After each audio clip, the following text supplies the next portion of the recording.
છોટાઉદેપુર જિલ્લાનો national highway number 56 જર્જરિત હાલતમાં। Story report by Imran Sindhi, Chhota Udepur.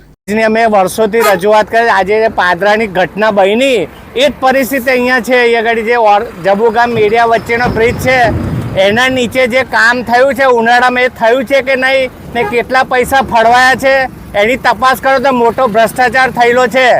કોઈ પણ સરકારી અધિકારીને પૂછો કે કેટલું કામ થયું છે અને કેવું થયું છે, તમે નીચે જઈને જુઓ બધું ખોદાઈ ગયું છે। આ પુલો જે છોટાઉદેપુર જિલ્લામાં જર્જરિત પુલો થયા છે રેત ખનનની લીધે જ થયા છે। અહીંથી 500 મીટરથી બધું ખોદાણ થયું છે। અહીંથી કલેક્ટર છડકે છે, બધા જ અધિકારીઓ છડકે છે, એમને શું દેખાતું નથી? આ પુલ પર જમ્પ મારે છે, તમે અમને આવીને જોઈ જાઓ। અમે ઓરસંગ મીડિયા બ્રિજ ઉપર છે ને અત્યારે આ પાદરાનું જે બન્યું છે એના લીધે આ તંત્ર સુધારો વધારો કરવા આવ્યું છે।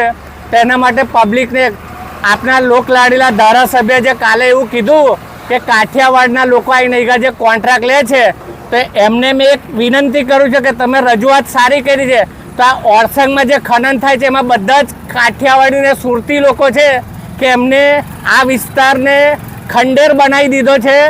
આ પબ્લિકે તમને ચૂંટીને મોકલ્યા છે તો તમને જો આટલું ખબર પડ્યું તો હવે તમે એ તપાસ કરો કે આ રેતીના મોટા મોટા ઢગલા થાય છે, મોટા મોટા હાઈવા ભરીને જાય છે, 50-50 ટનના હાઈવા ભરીને જાય છે।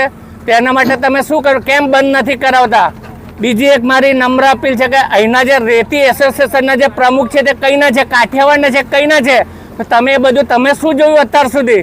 આજે તમે જે કહો છો એ સારી રજૂઆત છે પણ આ બાબતે તમે એનું એ કરો એ મારી નમ્ર અપીલ છે। મારુતિસિંહ નટવરસિંહ રણા, જબુગામ। મારું નામ ચાવડા ધવલસિંહ ગજેન્દ્રસિંહ છે। હું જબુગામનો રહેવાસી છું, રાજપૂત ફળિયામાં રહું છું। આ પુલની એટલી બધી બેદરકારી છે કે હમણાં બી અમે ઊભા છે એટલો બધો હલે છે કે અમારા છોકરા સ્કૂલે મોકલવા હોય ને તો અમને એ થાય છે કે કેવી રીતે મોકલીએ। હમણાં બરોડા બ્રિજ પડ્યો એની એટલી બધી એ થયું કે 4 ગાડી ડૂબી ગઈ। હવે એનું શું કોણ સરકાર લેવાની છે જવાબદારી?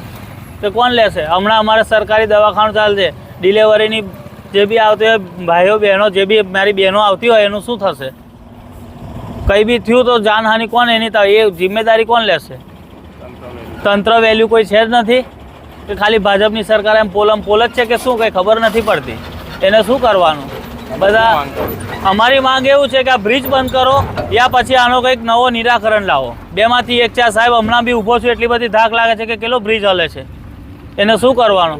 છોટાઉદેપુરના મેરિયા નદીનો પુલ જે જબુગામને જોડતો પુલ છે અને અહીંયાથી છોટાઉદેપુર જિલ્લામાં જવાય એનો અવર જવર હતો, પણ સિહોતનો પુલ તૂટી જવાથી અત્યારે મેરિયા સુધીનો આ પુલ ચાલે છે।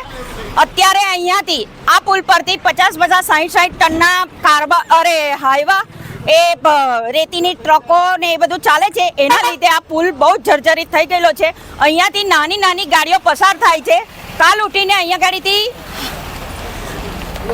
આ ગાડીઓ પસાર થાય છે અને ક્યાલ ઉઠીને આ પુલ જો અહીંયા ગાડી તૂટી જાય તો તંત્ર શું કરે છે? જાનહાનિ પાદરાની જેમ પાદરામાં જે પુલ તૂટી ગયો અને એ રીતે અહીંયા ગાડી પુલ તૂટી જશે ને જાનહાનિ થશે ત્યારે તંત્ર તેની રાહ જુએ છે।